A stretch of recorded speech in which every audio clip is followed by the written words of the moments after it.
A man is drowning in the sea. In the distance, we can see a man waving for help. Suddenly, a brave man runs along the beach and then dives into the water. He swims towards the drowning man while the other people on the shore look on anxiously. Just as he reaches the man, the water temperature begins to rise. The man grabs onto him and they start to swim back to shore.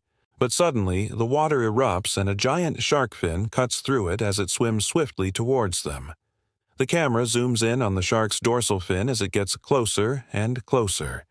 And then, just as suddenly as it appeared, it disappears back into the depths. The man manages to get the drowning man onto his surfboard, but as he tries to paddle to shore, the shark surfaces right beside him. The two men stare at each other in disbelief for a moment before the shark lunges at the surfer. It takes a big bite out of the board, causing both men to fall into the water.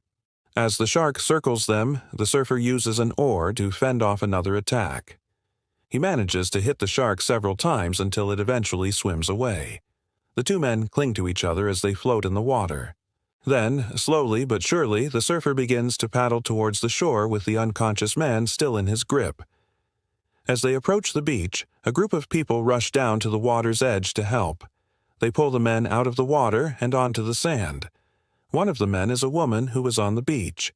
She had seen the whole thing and had run over as soon as she realized what had happened. The surfer looks down at the water as if in a trance, still in disbelief at what has just happened. The woman walks up to him and puts a hand on his shoulder. The two of them stand there for a moment as they watch the lifeguards bring the other man back to consciousness. The scene fades out and we hear the sound of waves crashing on the shore. A deep-voiced narrator says, "In some moments, the greatest danger is not death, but retreat."